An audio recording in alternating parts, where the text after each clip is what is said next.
everybody. I hope it's okay if we talk in English.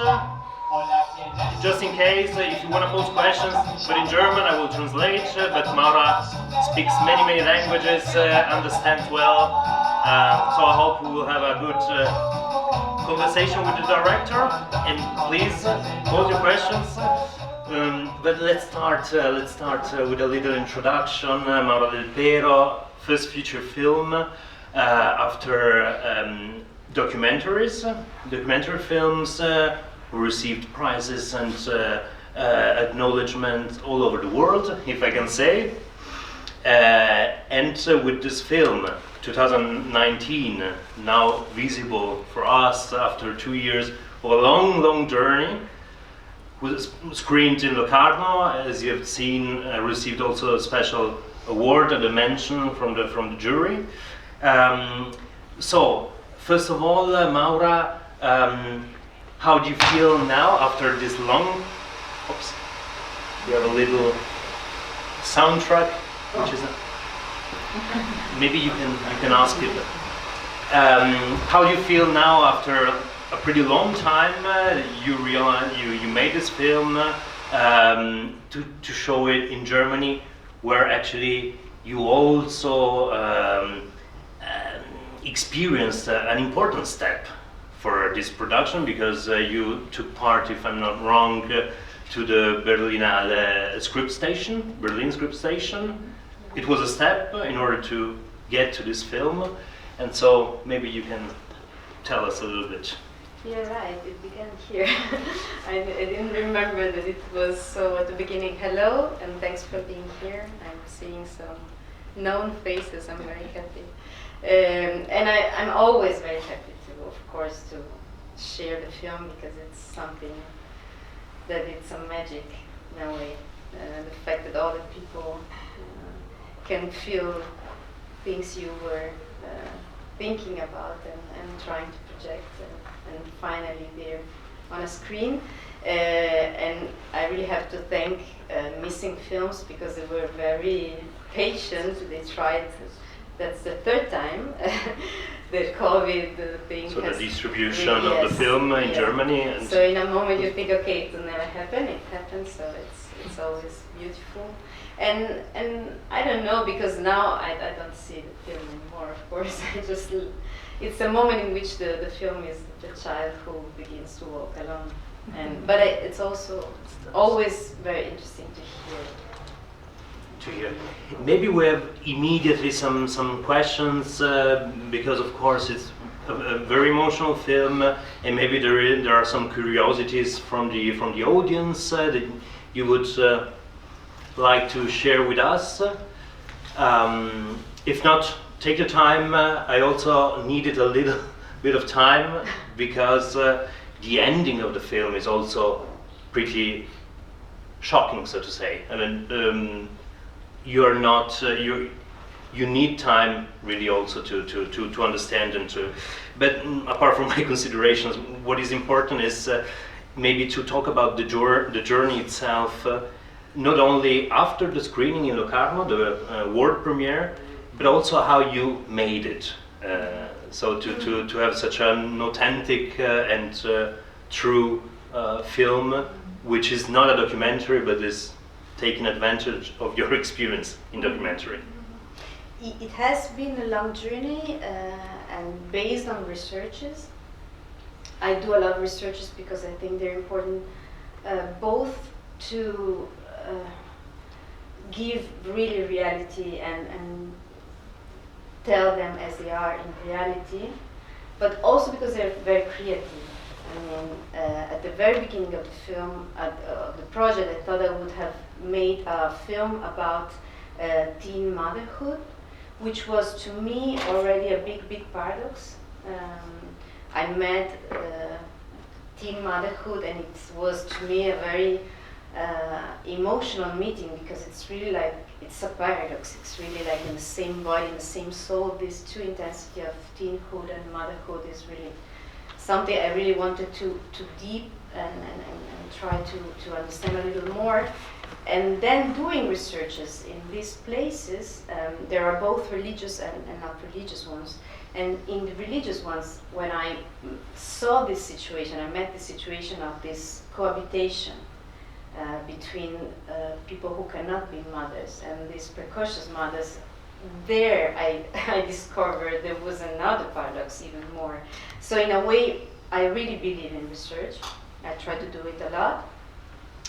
Then I have to say that when I wrote the script, it's a completely fictional script. I mean, I really closed the door and I began to write fiction. But I would say that when I did the casting, that reality came back to the film, because my decision was to have a mixed cast, both professional and non-professionals. There are more non-professionals than professionals. And the girls are all teen moms with their children, not their children because they were too little, but with children. And what I was looking for, I was looking for women, young women that could have already on their faces what I wrote in the script. And the interesting thing is when I met Luciana, the blonde one, who was the most difficult to find, took me more than a year. Her first question after reading the script has been, how did you know all these things about my life? And I didn't know her at all. Which is interesting because it's not, I'm not a magician at all. It's not a matter of, it's a matter of situation that repeat, also sadly in a way. There was violence in her life, there was abandonment in her life. She is the daughter of a teen mom, so she was born in a hogar. And then when she went out of the hogar, she got pregnant. She was 16 and she went back to the hogar. So in a way, she really was someone who lived that in her body, in her life. So the only thing I had to do, it was hard, but it was really to make her understand what the audiovisual language was. So how to direct a person who had never been in front of a camera, but I didn't have the problem of telling her what it is to be in that situation, and that was very important. Talking about this acknowledgement process and this Bildungsprozess, almost. I think it's very interesting also your experience as a teacher, because maybe you can talk a little bit about your background in this. You know how to teach, and maybe as a director it was really an advantage. As a teacher and as a social worker, I also worked as a social worker, so in a way I was used to places where people are in a complicated situation, which is something that I also try to put in the film,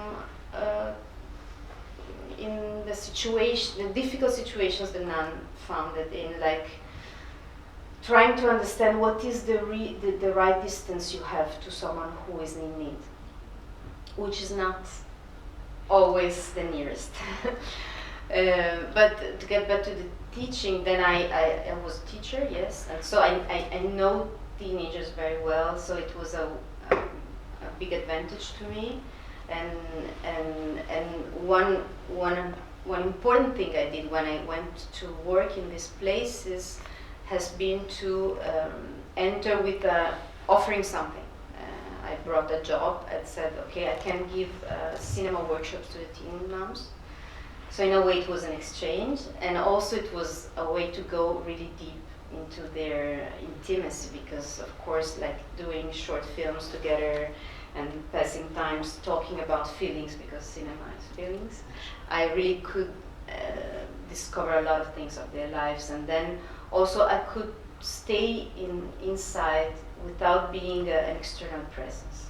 So they let you, and you conquer the trust, yes, of all of them. Yes. Also the nuns. Also the nuns. It's interesting because talking about Luciana, Lou, you also said the first meeting was pretty shocking. It was because I was looking for a Luciana, and I found a Luciana because after 1 year I went back to the Hogar, because in a moment with the casting director we said, okay, why don't we also consider some young actresses? Of course it was even easier because they have tools, but I was never really satisfied. So I said, okay, I have to go back to these places and I will find her there. And in one of them I found her, and she was physically at the door, like waiting. And when she saw me, she turned and she looked at me in a very bad way, like, really, what the fuck are you looking at me? And it was really Luciana's gaze. I said, that's the gaze. And then I had asked the organizer of the Hogar to have a little meeting with 10 girls to explain the project, and at the middle of the meeting one other girl said something she didn't like, and she stood up and she smashed the door and she went down, and everyone was like, oh, sorry, she's a little bit aggressive, and I asked for her phone. But then, of course, she was exactly what I was looking for. She was completely aggressive and completely fragile. She was both things, and very sweet. She's a super girl, very generous and full of feelings she cannot really.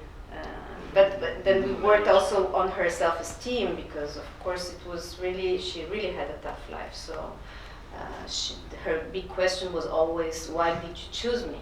Are you sure I can do this? So it was also a human path before the cinema path. You could motivate and believe in what she could give to the film, and I think the energy, the power of her soul is visible and is transmitted through your work, of course.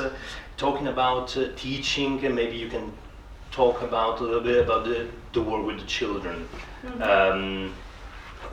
Also considering professionals, non-professionals, I read that somebody offered you a 6 years old child instead of a 4 years old child, because maybe could fit more to the daily routine of a film, which is of course very demanding. A Disney one. Yeah, I mean, it's very, very difficult to shoot with children, and there's kind of a golden rule among casting directors, and it's really, if you can, never under 6, and if you had the audacity to write a character, a 4 years old character, then choose a 6 one that seems 4.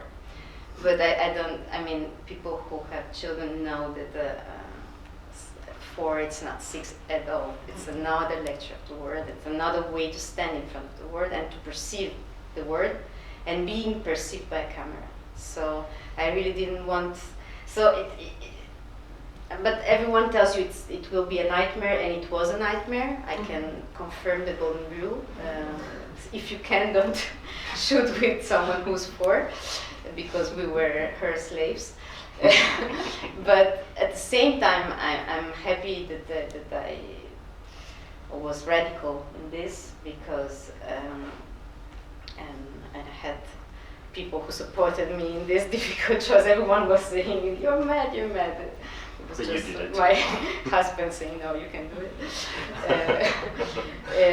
And at the end, I think I had what I wanted, and it was a baby, a child. Someone who's just a child, she was just a child. So she really she didn't act, she didn't feel the camera. We just decided how to build the film in the film for her. So for every scene, every night, we decided what is the film for her, what is the story we tell her to get the feelings we need from her. Which were sometimes very difficult feelings also. So it was also a matter of what is good for a little baby like this to know or not to know. So I never told her, for example, your mother abandoned you, when I wanted a sad face. Again, the right distance. So I said, your little duck is ill. And so she was sad. And then that was the moment of the shooting. And then, the doctor came and the duck is, and she was happy again. And that was the bad feeling of her day. But you really have to always invent things and games and things that can fit the life of a 4-year-old person.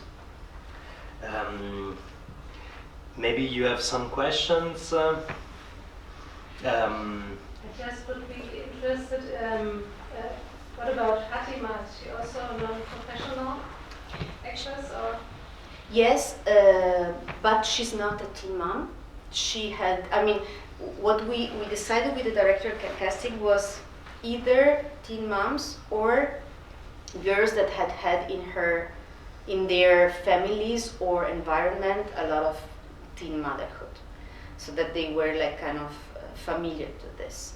So Fatima, she comes from a little village out of Buenos Aires, and in her quartier it was kind of very typical. But she wanted to. The difference was that Luciana was really me, like picking her, and Fatima wanted to be an actress, and she did a theater scholarship or class in school. Class. In school, so she had like a little thing in school, but she had never acted in front of camera. But now she's doing the University of Acting in Buenos Aires. I think she's really gifted. Because she was in a way my place of peace and rest, because she was really like, she had the good times in a very instinctive ways, like those things of the actors that really surprise you, and I love this because you see that they feel it. Of course, then with her it was difficult to understand how should she, but it was more physical work on how to walk with the belly and how to live this situation. Then there were I chose her because it was really like she was how do you say, Blitz, Liebe. Glimpse or okay, the first look, love at love at first sight. Love at first sight. Blitz. Wenn man Liebe. Erster Blick. Coup de foudre, Französisch. Aber okay, you know that I also speak all language, but I can say it. It was like this. Auf den ersten Blick, genau, Liebe auf den ersten Blick. Yeah, and but then there was also, because when processes are so long, so many things happen also in the life of the people who work in the film. And she had a very bad situation in her family, and she had a lot of sadness, and she agreed to use that sadness. So in a way, we really had, with her, we did this process also for her it was a way also to process a death she had, and for me as a director, of course, with she agreeing this, we used this. But then it's like this, it's a lot of things happen. Yes, we were talking about pregnancy, people get pregnant that should not get pregnant, and you have to find another actress. Film about pregnancy, you change actors, a lot of things, but this has to do with collective films and also long journeys, yeah. Because I think that there's a special energy and a special power, and I think it's everybody can perceive it. And andere Fragen. Yeah, first of all, thank you, Maura, so much for this wonderful film. It was really very intense, I must say. I really liked that it was so reduced in the atmosphere. The choice not to use music apart from the singing was really giving much more emphasis on the atmosphere, which I liked because it had so much temperatures. It was cold and warm at the same time, so I really liked that. Okay. Apart from that, because I mean, doing films is not doing social work, of course, yeah. But you were having non-professional actresses. So what was going on with them behind the scenes when you were shooting? So were there some reflection starting, or were there some processes going on between the actors? And most important, how did they actually react to the finished movie? What was their impression? This I understand. The first one you were asking me if social things were happening or cinema. No, I say, but when I mean, About doing films, it's not social work, but at the same time, you are working with people who are in a similar, in the same situation. They know exactly what they are playing. So it might well be that then the process is starting. Yeah, that they where they start reflecting their own situation, where they're debating, discussing things like that. Okay. So what was going on behind the scenes? Yeah? Okay. I think the main thing is, and that fortunately I had this in mind because it was not my first film. I also worked as an assistant, so I knew the set, and I know sets are a very special place. They are intense, and then when and you kind of feel you live in another planet, and then when the set finishes, it's all of a sudden it's down. It's like really serotonin, Yes, chemical thing goes down. Also for people who have a very classical daily normal life without big problems, but you kind of feel that there is kind of a down. And so this was one of the main concerns with working with people, talking about their lives, living their lives in a virtual way, and what happens when they go back to their normal life. That was something that I told the first day to the places of the Hogar, saying we have to think about the passage, what happens, because it could be, this is a big opportunity, but it could be also, on the other hand, a boomerang, also something that makes you see that your life is even worse than it was. So we really took care about this, and they are very good professionals. I mean, because it's not just, I mean, the nuns take care of the place, but then there is a socio pedagogical equipe that really thinks about the link between the inside and the outside. Also, when these girls go out of the place, you know, what happens to go back to when you, because they can stay there until they are 19 or 21, and then they have to find a way to stay, because there's a turnover, of course. I'm happy because Fatima, she's now doing the university, the cinema university, and Agustina, who had left school when she was very young. I mean, she didn't even finish the compulsory school. She went back to school at night. So that was one of my great joys. Then, of course, things are not like, and so in a moment she struggled a lot with another girl, and she went out of the school, and then of course we said, now you have to go back to school. I mean, but now she's working in a hogar. She decided that she wants to work with children, and she's doing some castings. So she did some extras, and she did some advertisement. I don't know if she will do. She will, because it's strange, because they even won awards in international film festivals in competition with big actresses with a long. It was like, oh, and they earn money. I mean, it was a beautiful moment.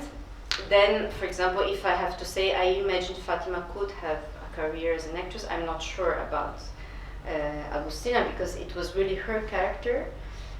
But then it's not that, I mean, me as a director, I really did, like, I was there on the set with the hand and telling her all the set. It was really accompanying. So I don't know. But I know that there was something in her that made a click in understanding and thinking. I was chosen among 400 girls. which is a big difference from thinking For the about self-esteem. yourself. For the I was self. born in a place like this, and I will keep on living in a place like this. So I think it's, of course, you have to think about it, and it's a big thing, and a lot of things happen. And then when the film came out, the premiere in Buenos Aires was very nice because really this one was the same on the screen because it was full of teenagers and nuns. And the teenagers were like in the evening dress, so it was even more strong, conscious. It was very nice. It was beautiful. I mean, it was because, of course, it's also funny, and they were like shouting at the screen and laughing, and the kids, and they came a lot to screenings. Also, the little one with her parents. Her parents were really very nice parents, because it's important to do also a parents casting, not just financial, because they have always to be there, and they were really really great. So. Really big family. Just pose a question, then we will go on, of course, from the audience. You talked about the nightmares, talking about children, how it could be a nightmare on the set.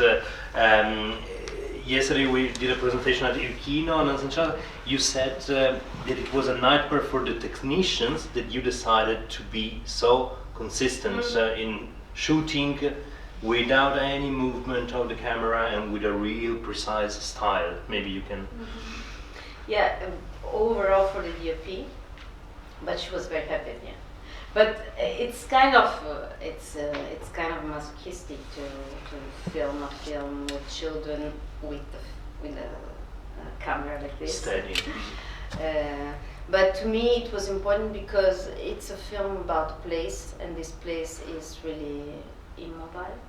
Static. Static, and so it really had to, the photography and all the audiovisual style had to reproduce the sensation you have when you stay in these places. So in a way, of course it's a place full of life, but it's a life that is really compressed. It's like, I don't know how you call it in English, those, la pentola a pressione. When you have to cook very quickly. Pressure cooker. Yeah, pressure cooker. Yeah. I feel it's a pressure cooker, and it had to be this constraint, no? Like really this geometrical thing. And things had to move inside and outside, and there's also not a radical choice, and it is the unity of space. We go outside just one time during the film. I mean, we arrive and we end in, it's circular. No? We arrive with a taxi and we go out with a taxi with two different people. But then when you're in, you're in. You cannot go out. There's just one time when Sister Paula goes out. But I really try to have a camera on her because I don't feel we are going out. We are inside her big dilemma. So it's really like her not doing really a step outside, being tempted and then realizing it's that question Nina puts her like, where's my mom, will always arrive, even if she goes to China. So that was, yes, that was, but also radical choice. As he said about music, there isn't an extra-diegetic music in the whole film. It was also a decision of this place has its own music, and it's so worth to have this and not to put something and not to underline emotions that are so, I mean, they were like really at the border. So in a way I really felt I had such a delicate thing in my hands that I had to be very radical, otherwise it would have been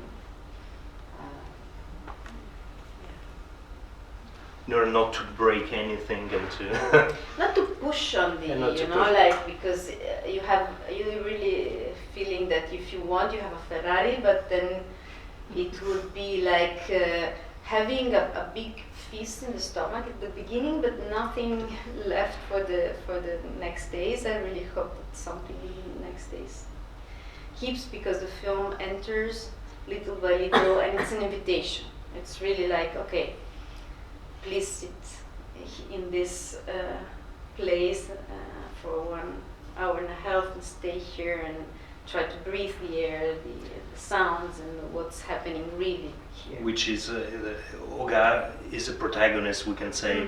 And maybe you can also talk about the title, because the title of the film, the original title is Hogar. So yeah, Hogar is, in Spanish, is home, but it's also they call like these places. So to me it was important. The original title was important because I knew in German had this difference between house and Heim. We don't have it in Italian. I don't know why. It's a big difference. I mean, like a building and a place where you feel home. And it's in a way it's also this place that is the home, the temporary home for all these people.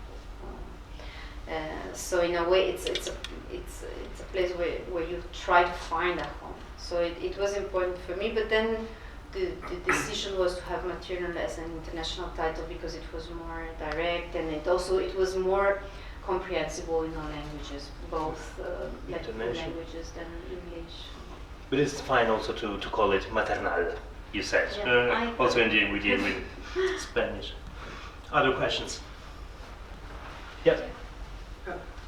Yeah, I really want to thank you for that film, and the clarity of the radical choices you talk about. It seems like you really knew from the heart what you were looking for here, and what I find also when we talk about the making of the film, the need to be loved as a very central theme, not only of the characters in the film, but the actresses on the set and everybody. And I wonder if looking at the main, or one of the main characters, the young nun, which you introduce the film with, and built kind of a mystery about her, and so someone taking the choice to not look to be loved by some other person, and also, especially it seems to me like every kind of sexual love seems to be problematic. So she's looking for the love of God. And then gets tempted to be loved by that child instead of just give love in a spiritual way. So I wondered, during the process of the script writing, did you discover any kind of answers to these questions that you didn't have before? The answer is no. But I looked for this answer so much. And I'm so attracted by vocation because I can't not understand. So I'm keeping putting nuns in my films. In the next film, they will be not so central, but really, and they're making fun of me. But it's really something that really interests me, because it's really something that we that are not. Religious, not nuns or priests, we cannot really understand. We just can just believe. It's an act of faith. I did so many interviews with nuns and priests. I did it all my life. It's really like something I really want to understand. I thought I would have found the answer with this film. No, but the answer was it's a mystery. So it was exactly, I'm happy that you used this word, because it was the main word I used when I was doing the casting for the young man. Mystery was really like the word she should have in her body and body. It was difficult because it's difficult to find a young actress that you really can believe she did such a radical choice, which is renouncing to sentimental and sexual life and a lot of things that are out in the world. I think Lydia has this. She has already a way of standing in front of the camera that I really said, okay, she can be. But the difficult thing was she has to have this kind of mystery. We outside, we cannot really understand why, but she also has to be able to warm up to be a mother. So it was really like, but I mean, I'm really happy with her, with the work we did, and she's a very serious actress. She looked for nuns. She found a nun. She found a nun that is called Sister Paola, incredible, that had the same experience in Piemonte. She left the convent because she wanted to be a mother. She discovered she wanted to be a mother. And so she prepared, and we really worked on this thing. But to me, it was also to have someone that had this double color, like really, if you need to, it's like a very pale color, something that really doesn't have this sexuality, erotic way of being in the world, and at the same time, it had to be a very intense color in terms of she's someone who, when she arrives, she really decided, and her love is really there for Christ. She really wants to marry Christ. She's in a honeymoon. I mean, the way she took her little statue out of the baggage when she arrives, and it's really like as if you arrive in a hotel room with your boyfriend, you say, oh look, we arrived here. And she goes there to have her final vows, and she does this because she's an intense person, because she needed an unconditional love she could not find on earth. So she maybe knew love, but it wasn't enough. So in a way, before arriving to the Ogara, she's someone who says, okay, I want more, and I will give my love to more people, not just to one. But then life surprises you. And in a way, what happens to her is what happens to very young nuns, that maybe when they enter convents, they decided that they would renounce this type of love, but they still did not feel the feeling of motherhood. So it happens to them when they're already in. So that's a problem. And of course, to me, the attraction to this place is that in this place, you really have babies in your arms every 5 seconds. It's like, come on, what happens to you? And really the epiphany was an image I had with a young nun taking this baby from a crowd, and I looked at her eyes, and I'm sure I saw something that was not just charity. Something was in her. So I really like the idea of her thinking the only unconditional love on earth is for Christ, and discovering that there is another unconditional love on earth, and it is for your children. So that was. We have first there. I found it very interesting that you showed the world completely without any men. So I guess it was had something to do with the research you did, and especially in that scene when the little boy said, "Now we are a complete family." It was so amazing scene, I think, because even for the kids there is no role model of male. Yeah, it completely has to do with the research. In fact, in a moment when we were dieting and someone realized that there were no men, they were saying like, oh, okay, but why didn't you put a woman driving the bus outside so you wouldn't have had any men? And I was like, come on, it was not a way, I didn't want to take men out. It's just that it's really like this. Men are not in the life of these women, nor the young girls, nor of course the nuns. But then cinema works with what is on screen and what is off screen. And there's a lot of masculinity off screen. I mean, all those ballets have maternity, and religious is very masculine.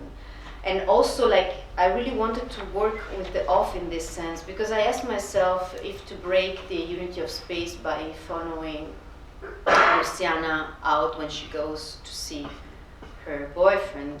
And then I said, no, it is so much more interesting to stay on this girl and on the feelings. In a patriarchal society, a girl can have to a man that hits her. I mean, what about our sexual desire in this society, that you really desire and love a man that beats on you?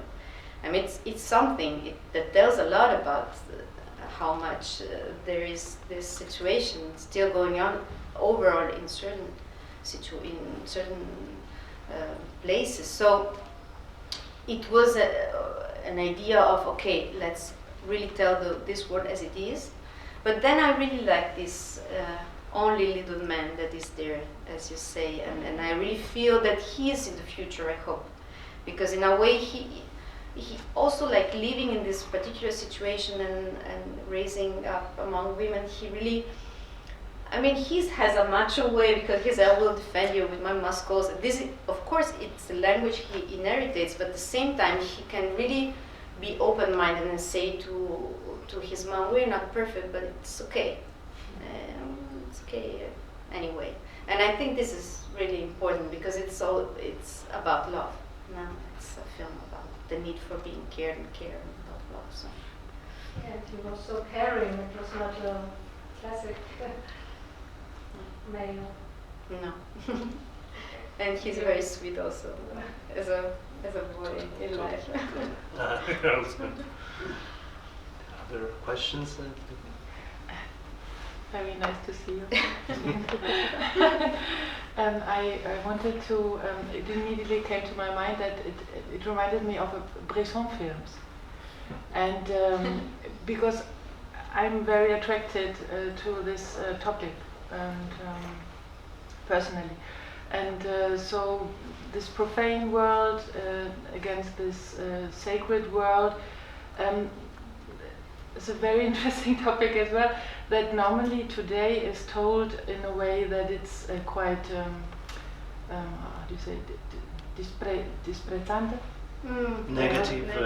It's a very, in a very negative way the church is being told, and you did not do that.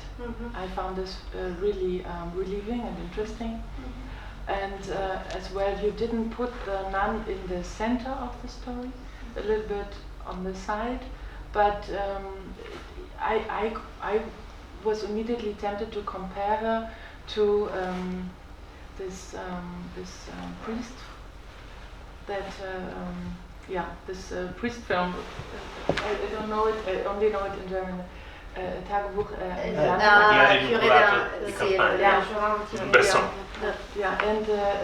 And so she has this this development that she is tempted and she does not give in the temptation.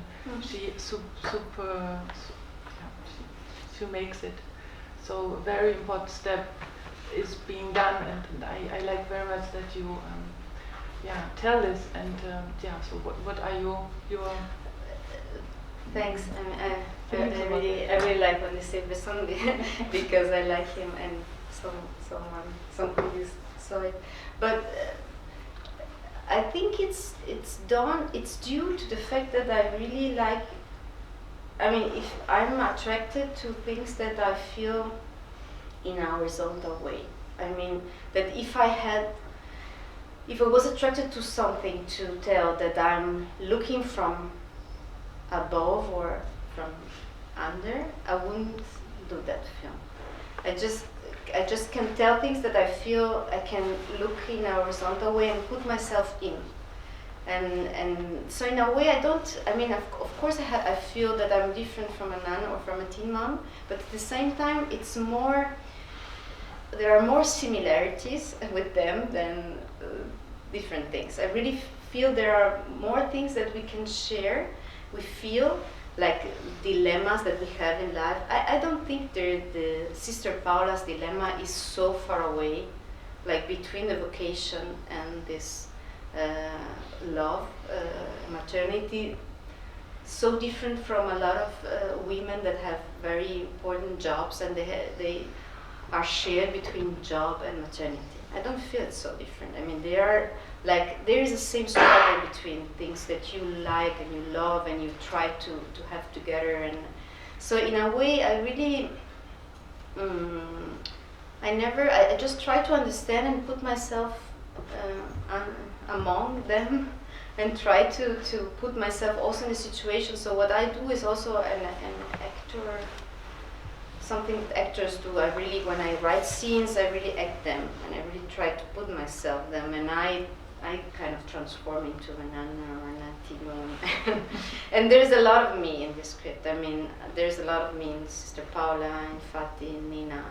I discovered after 2 years of writing that there was something of Nina in me, and I didn't realize when I began to write, but then I understood that I had to process a relationship with my mother who wasn't like Lou. She was not so young, but and she didn't abandon me, but she was kind of very young and loving me, but also complicated, and I needed to understand her loneliness through this film. How women can be lonely also in maternity. How society also sometimes leaves them alone. And that's why I was so attracted by difficult maternities, because they kind of show in a more evident way what happens to a lot of women. And I feel that also in certain loneliness and difficult and radical decisions nuns have, we can find a lot of things that we, even if we see them so far away, I don't.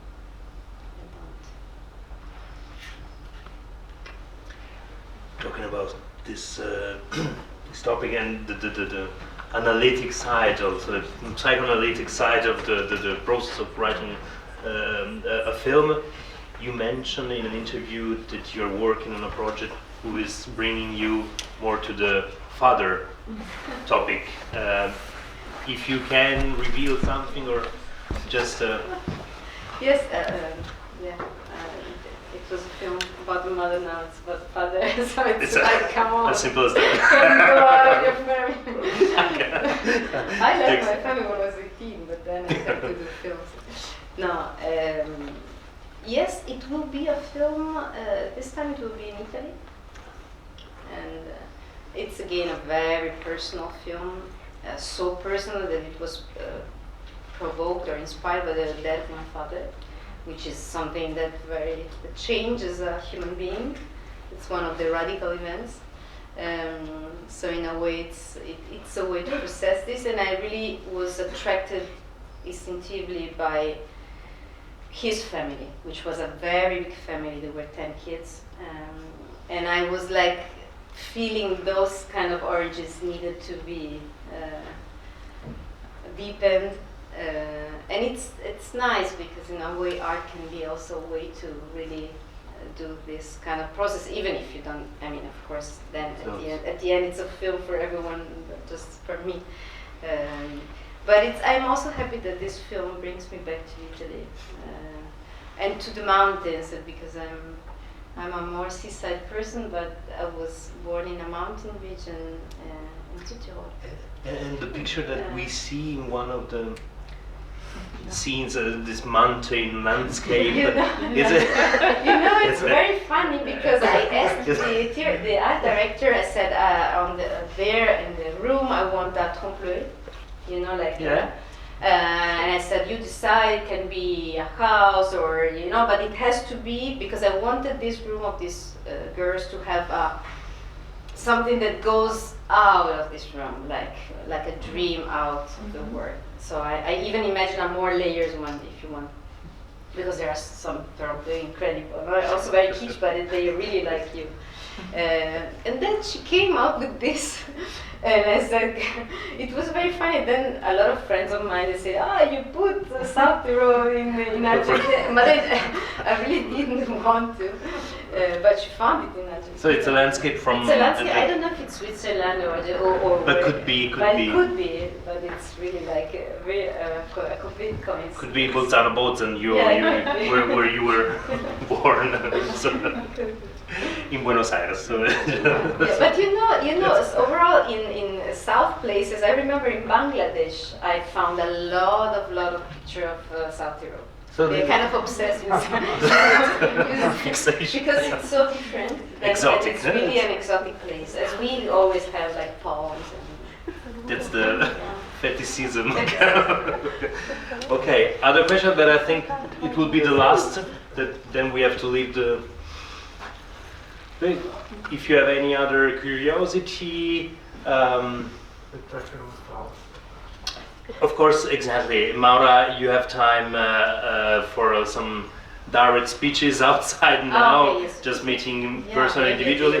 yes. We thank you a lot, and I wish you personally a very successful path and journey with your film and the next films. And Thanks. thank you for Thanks. coming and being here.